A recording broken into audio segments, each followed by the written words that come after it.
सद्गुरु, ये सवाल प्रियंका का है। नमस्कारम सद्गुरु। कई बार आप राजनीतिक मामलों पर बहुत कड़े विचार साझा करते हैं, लेकिन कभी-कभी मैं उनसे सहमत नहीं होती। हो सकता है कि मैं उस लेफ्ट विंग लिबरल विचारधारा का हिस्सा हूँ, जिन्हें आप कट्टरपंथी या व्हाट्सएप यूनिवर्सिटी वाले लोग कहते हैं। मैं इस बात के साथ कैसे सामंजस्य बैठाऊं कि आप मेरे गुरु भी हैं और फिर भी राजनीतिक मामलों पर हमारे विचार इतने विपरीत हैं।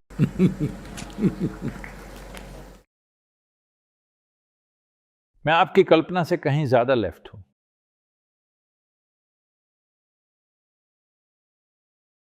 लेकिन मैं वैसा क्रेजी लेफ्ट नहीं हूं जहां आप ये पक्का करें कि लोग हर तरह के विकास और संभावनाओं से बाहर रह जाएं। अगर लेफ्ट के बारे में आपका विचार ऐसा है तो वो मेरा विचार नहीं है। मेरे लिए लेफ्ट होने का अर्थ है एक ज्यादा निष्पक्ष और न्यायपूर्ण प्रशासन। मैंने कहा ज्यादा निष्पक्ष और न्यायपूर्ण क्योंकि पूरी तरह से निष्पक्ष और न्यायपूर्ण समाज जैसी कोई चीज नहीं होती। ऐसा कहीं नहीं है। कम से कम अब तक तो ऐसा कभी नहीं हुआ। यहां तक कि लोग जैसे महात्मा गांधी भी हमेशा राम राज्य का उदाहरण देते थे, एक निष्पक्ष न्यायपूर्ण समाज के लिए। वहां भी मुझे यकीन है कि खुद श्री राम की पत्नी सीता ने अपने पूरे जीवन में यही महसूस किया होगा कि मेरे साथ जो हो रहा है वो बहुत अन्यायपूर्ण है। मुझे यकीन है कि उनके बच्चों ने भी निश्चित रूप से यही महसूस किया होगा कि उनके साथ जो किया गया वो पूरी तरह से गलत था। और मुझे यकीन है राम को भी लगा होगा कि उनके साथ अन्याय हो रहा है। तो दुनिया में कभी भी पूरी तरह से निष्पक्ष समाज या पूरी तरह से न्यायपूर्ण समाज नहीं रहा है। लेकिन मुख्य बात यह है कि ज्यादातर चीजें इस तरह से हो रही हों कि कम से कम लोगों के पास, भले ही वो बराबर ना हो, पर कम से कम उनके पास समान अवसर हों। हम बस इतना ही बना सकते हैं। ये कहने के बाद प्रियंका, मैं आपको बताना चाहता हूं कि मैंने कभी भी कोई राजनीतिक राय व्यक्त नहीं की है। अगर मैं अपनी राजनीतिक राय व्यक्त कर दूं तो आप बेहोश हो जाएंगे। इसलिए मैंने कभी ऐसा नहीं किया। मैंने केवल कुछ तथ्यों की ओर इशारा किया है। अगर आप तथ्यों और राय के बीच अंतर नहीं कर सकते तो ये एक बड़ी समस्या है। अगर आप ये मानती हैं कि एक लोकतांत्रिक समाज में आपकी राय लोगों की इच्छा से कहीं ज्यादा पवित्र है, तो ये एक बुनियादी समस्या है। आप एक पूर्ण क्रांति चाहते हैं। आज की दुनिया में पूर्ण क्रांति का अर्थ पूर्ण विनाश भी है। और हमें यह समझना होगा कि सशस्त्र क्रांति के ये विचार दरअसल 19वीं सदी और 20वीं सदी की शुरुआत के। उन क्रांतियों का समय अब खत्म हो चुका है। आज हमारे पास मौजूद हथियारों को देखें तो अगर क्रांतिकारियों के पास वो हथियार आ जाएं और सेनाओं के पास हथियार हों तो सिर्फ विनाश और मृत्यु ही होगी, उससे ज्यादा कुछ नहीं। तो सशस्त्र क्रांति या सशस्त्र क्रांति का वो दौर आपने जन्म लेने में थोड़ी देर कर दी। हाँ, जब हम युवा थे हम सभी हमेशा सशस्त्र क्रांति के बारे में सोचते थे। वो चारू मजूमदार और सुमालू और उन तमाम महान कहानियों का दौर था और हम सब वहां जाकर लड़ना चाहते थे। लेकिन वो समय अब बीत चुका है, क्योंकि अब अगर आप कोई बदलाव लाना चाहते हैं, खासकर इस देश में, तो आप इसे केवल लोकतांत्रिक प्रक्रिया से ही कर सकते हैं। लोकतांत्रिक प्रक्रिया का मतलब है अगर दो लोग चुनाव में खड़े होते हैं तो किसी भी दूसरे खेल की तरह एक जीतेगा और एक हारेगा। तो अगर हारने वाले लोग कानून बनाना चाहें या हारने वाले ट्रॉफी उठाना चाहें तो क्या आपको लगता है कि यह सही है? क्या यह उचित है कि जो खेल हार गए वो ट्रॉफी को अपने सिर पर उठाकर घूमे? यह सही नहीं है। लेकिन अभी आप यही मांग कर रही हैं। जनता ने एक सरकार को चुना है। अगर वो कानून बनाते हैं, क्योंकि निर्वाचित होने के बाद कानून बनाना ही आपका मौलिक कर्तव्य है, अगर वो कानून बनाते हैं तो आप कहती हैं नहीं नहीं, कानून हमें बनाना चाहिए। आप कानून नहीं बना सकते। आप ऐसा नहीं कह सकते। आप अपनी राय व्यक्त कर सकते हैं कि कानून में क्या गलत है। आप लिख सकते हैं। आप संसद या विधानसभा या जहां भी आप हैं उस लोकतांत्रिक संस्था में इसके खिलाफ वोट दे सकते हैं। लेकिन आप ये नहीं कह सकते कि एक निर्वाचित सरकार को कानून नहीं बनाना चाहिए। ये लोकतांत्रिक नहीं है। वैसे ये पूरा लेफ्ट, या जो लोग खुद को लेफ्ट समझते हैं, वो लेफ्ट नहीं है। मैं देखता हूं कि उन्होंने अपने जीवन, अपने विचारों, अपनी राय और अपनी भावनाओं को किस तरह व्यवस्थित किया है। लेफ्ट का मतलब है आपका जीवन आपके अपने बारे में नहीं है, आपका जीवन समुदाय के बारे में है। कम्युनिज्म यही है। मुझे नहीं पता कि आप किस तरह की लेफ्टिस्ट हैं, क्योंकि आपकी जीवन शैली ये नहीं दर्शाती कि आप लेफ्ट हैं। दूसरों के प्रति आपका रवैया ये नहीं दिखाता कि आप लेफ्ट हैं। और आपने कहा मैं एक लेफ्ट लिबरल हूं। आप निश्चित रूप से लिबरल नहीं हैं, क्योंकि केवल आपको बोलने की आजादी है और किसी और को नहीं। मेरी समझ में यह लिबरल होना नहीं है। मेरे लिए लिबरल होने का मतलब है मेरे दिल में जो कुछ भी है मैं उसे बोलूंगा। आपको मुझे सुनना चाहिए और फिर बताना चाहिए कि मैंने जो कहा है उसमें क्या गलत है। नहीं, आप वैसी एक चीज नहीं बता सकते। आप बस कह देते हैं मुझे ये पसंद नहीं है। देखिए, ये किसी घरेलू मामले जैसा है। ऐसी बातें पति पत्नी के बीच होती हैं, आपके और मेरे बीच नहीं होनी चाहिए।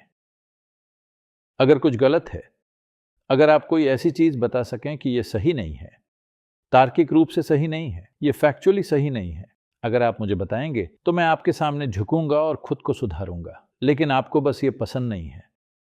अब आपको पसंद नहीं है तो मैं क्या कर सकता हूं? जनता ने सरकार चुनी है, सरकार अपने कानून बनाती है।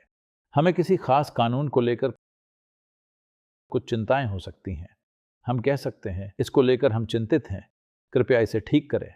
लेकिन फिर भी ये उनके ऊपर है कि वो उसे ठीक करना चाहते हैं या उसी के साथ आगे बढ़ना चाहते हैं। अगर आप राष्ट्र के बारे में इतनी चिंतित हैं और आप कानून बनाना चाहती हैं, तो आपको अगला चुनाव जीतने के लिए कड़ी मेहनत करनी चाहिए। लोकतांत्रिक देश में यही एकमात्र तरीका है। लोकतंत्र का यही अर्थ है। आप चुनाव हार जाएं और फिर कानून बनाना चाहें। जीवन ऐसे काम नहीं करता। बात बस इतनी है कि आप इस साधारण से तथ्य को पचा नहीं पा रही हैं। आपको लगता है कि मैं अपनी राय दे रहा हूं। यह मेरी राय नहीं है, यह लोकतांत्रिक प्रक्रिया की बुनियाद है और उसका आधार है। तो आप कहते हैं मैं इसे सड़कों पर ले जाऊंगी। विरोध करना मेरा अधिकार है। निश्चित रूप से आपके पास विरोध करने का अधिकार है, लेकिन आपको एक भी नागरिक के जीवन में बाधा डालने का अधिकार नहीं है। आपको सड़क रोकने का अधिकार नहीं है। आपको हाईवे जाम करने का कोई अधिकार नहीं है। पानी या बिजली काटने का या आप जो भी कर रहे हैं उसका कोई अधिकार नहीं है। आपको किसी के जीवन को अस्त व्यस्त करने का अधिकार नहीं है। आपके पास विरोध का अधिकार है। आपको अनुमति लेनी चाहिए, एक जगह ढूंढनी चाहिए, वहां बैठकर विरोध करना चाहिए।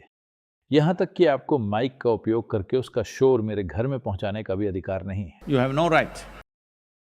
लेकिन आपको उचित मंचों पर विरोध करने का अधिकार है। लोकतांत्रिक प्रक्रिया में पर्याप्त मंच हैं जहां आप विरोध कर सकते हैं। आपको विरोध करने का पूरा अधिकार है, लेकिन विरोध करने के अधिकार को बाधा डालने का अधिकार समझने की भूल न करें। आप अब भारत छोड़ो आंदोलन करना चाहते हैं।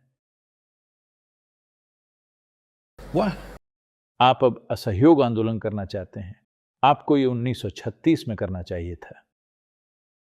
उसका समय बीत चुका है। ये आपका देश है, ये आपकी सरकार है। अब आप कहें नहीं, ये मेरी सरकार नहीं है, तो मैं चाहता हूं कि आप समझें कि ये लोकतांत्रिक नहीं है। जब लोग किसी सरकार को चुनते हैं, भले ही आप उन्हें व्यक्तिगत रूप से पसंद ना करते हो, मैं ये नहीं कह रहा कि आपको उन्हें पसंद करना ही चाहिए, लेकिन वो आपकी सरकार है। ये भारत सरकार है, तमिलनाडु सरकार है, कर्नाटक सरकार है, या जो भी राज्य हो। ये किसी व्यक्ति विशेष की सरकार नहीं है, जैसा कि आजकल हर कोई कह रहा है। आजकल हर किसी के लिए मोदी सरकार कहना एक फैशन बन गया है। मेरे मन में, मेरे दिल में ये नरेंद्र मोदी की सरकार नहीं है। मेरे लिए ये भारत की सरकार है।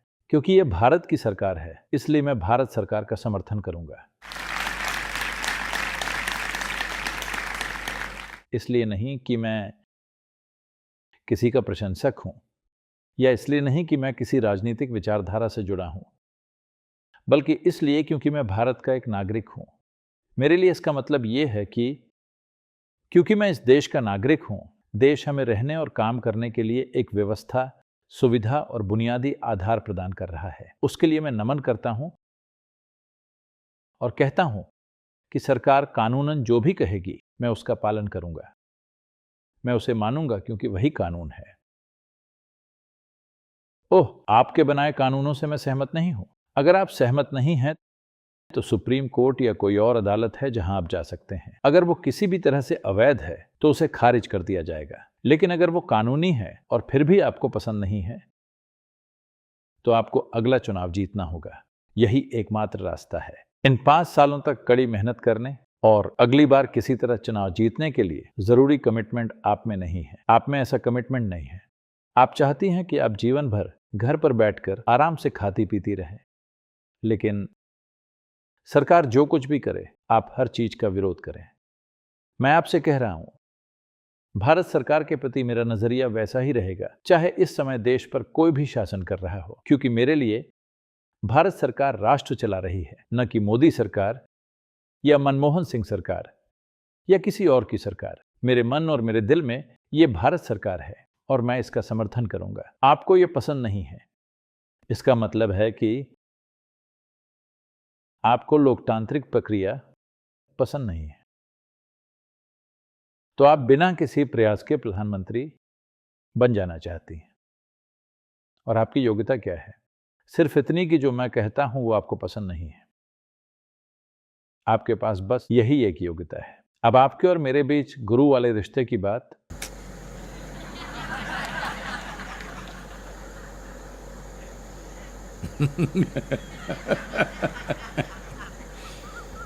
आपको ध्यान से सुनना आना चाहिए। दोस्तों का एक ग्रुप रेस्टोरेंट गया। सब साथ थे, खूब शोर शराबा कर रहे थे। कॉलेज के पुराने दोस्त थे, 5 से 6 सालों से नहीं मिले थे। अब जाकर मिलने का मौका मिला था। They're all together. वहां उन्होंने सुना कि कोई म्यूजिक चल रहा था, कोई इंस्ट्रूमेंट बजा रहा था। वो धुन जानी पहचानी सी थी। सब जानते थे कि वो क्या है, पर नाम याद नहीं आ रहा था। उन्होंने वेटर को बुलाया और कहा, जरा पता करो ये क्या बज रहा है। वेटर गया और कुछ ही देर बाद वापस आकर बोला, ये वायलिन है।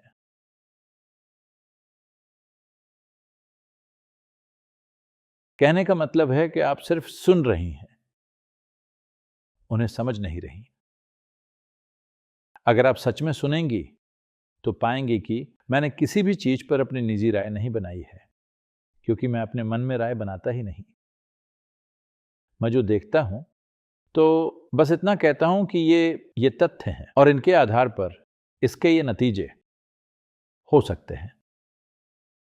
Well, जैसे अगर मैं कहूं कि शायद हमें और लॉकडाउन की जरूरत है, तो ये मेरी राय नहीं है, इसके पीछे ठोस तथ्य हैं। पर फिर भी ये एक फैसला है जो हमें अलग अलग हालातों को देखकर लेना चाहिए कि ये हमारे काम आएगा या नहीं, हम इसे झेल सकते हैं या नहीं। ये एक फैसला है जो हम लेते हैं। अगर हम लॉकडाउन का फैसला लें या न लें, दोनों ही एकदम सही फैसले नहीं होंगे, हम ये पहले से जानते हैं। पर ये एक फैसला है। कोई भी फैसला परफेक्ट नहीं होता। but हर फैसले में कुछ न कुछ छूट ही जाता है। इसलिए अपनी प्राथमिकताओं के हिसाब से चीजों को तोलकर हम एक फैसले पर पहुंचते हैं। अगर आपको लगता है कि ये मेरी राय है, जैसे अगर मैं कहूं कि लॉकडाउन और बढ़ना चाहिए, ओह, ये आपकी राय है, हमें ये पसंद नहीं, ये मेरी राय नहीं है। लॉकडाउन हटाना एक विकल्प है, उसे बढ़ाना दूसरा विकल्प है। हमें इसके फायदे नुकसान को तोलना होगा और किसी नतीजे पर पहुंचना होगा। यह हमेशा एक समझौता होता है। कितना समझौता, इस पर हमेशा बहस हो सकती है। जो मैं सोचता हूं शायद आपको वो सही ना लगे, पर यह किसी चीज पर मेरी अपनी राय थोपने के बारे में नहीं है, खासकर देश की इन अस्पष्ट राजनीतिक हलचलों पर। happenings in the country. किसी के लिए भी इन पर राय बनाना बहुत मुश्किल है, पर मैं चाहता हूं कि आप ये समझें, मैंने अपना जीवन बहुत अनुशासन के साथ जिया है, ताकि अपने आसपास के लोगों के बारे में कोई राय न बनाऊं। जो लोग मेरे साथ 20-25 साल से हैं, उनके बारे में भी मेरी कोई राय नहीं है। मैं आज भी उन्हें वैसे ही देखता हूं जैसे वो आज हैं। वो मेरे लिए बहुत कुछ रहे हैं, बहुत सी अच्छी बातें, कुछ कमियां, पर आज अगर मैं उन्हें देखता हूं तो मैं उन्हें वैसे ही देखता हूं जैसे वो हैं। उस आधार पर उस परिस्थिति में क्या करना है वो करते हैं। इसके लिए बहुत अनुशासन और खुद पर काम करने की जरूरत होती है कि आप कोई राय नहीं बनाते। तो जब मेरे और आपके बीच के आध्यात्मिक पहलू की बात आती है तो आपको सिर्फ सुनना नहीं है, उसे समझना है। अगर मैं पूछूं क्या बज रहा है, आप कहें वायलिन, क्या मुझे लगा कि ये पियानो है, तो मुझे नहीं पता आप कितने लेफ्ट हैं। खैर, मैं सच में बहुत लेफ्ट हूं। Because क्योंकि देखिए, ये योग सेंटर एक कम्यून है, ये एक कम्युनिस्ट व्यवस्था जैसा ही है। यहां कोई नहीं पूछता कि आपके पास कितना है, कोई आपसे आपका धर्म या आपकी जाति नहीं पूछता, कहां से आए, पिता कौन है। ना भी हो तो भी मुझे फर्क नहीं पड़ता। नहीं, अगर आप उनमें से एक हैं, अगर आप वो भी हैं, हम आपको वैसे ही मिलेंगे जैसे सबसे मिलते हैं। अगर आप उभरें और कुछ खास काबिलियत दिखाएं तो हम उसका भी सम्मान करेंगे, वरना चाहे आप ऊपर से ही क्यों ना आए हों, हम फिर भी आपसे एक समान व्यवहार करेंगे। अगर ये लेफ्ट नहीं है तो फिर क्या है? ये बिल्कुल लेफ्ट है। मुझे नहीं लगता आप ऐसे जी रहे हैं। मुझे यकीन है आप अपने घर में रहकर बस लेफ्ट की बातें करते होंगे। पर अगर कोई कहे कि अपना फोन उसे दे दो जिसके पास नहीं है, देना नहीं, एक एक दिन छोड़कर पड़ोसी से शेयर करें, क्योंकि आखिरकार आप उसी पार्टी के सदस्य हैं। करके देखिए। यहां हम ऐसी चीजें बड़ी आसानी से कर लेते हैं, तो इन चक्करों में मत पड़िए और जैसे तैसे आप आध्यात्मिक रास्ते पर आए हैं तो बस टिके रहिए। लेफ्ट जाकर गिर मत जाइए, ना ही राइट जाकर। उम्मीद है आप मुझे राइट नहीं समझते।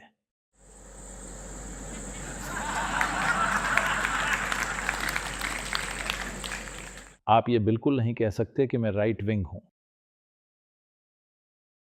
उड़ने के लिए 2 पंख चाहिए। मेरे पास दोनों पंख हैं। इन्हें वैसे फड़फड़ाता हूं जब जैसा जरूरी हो।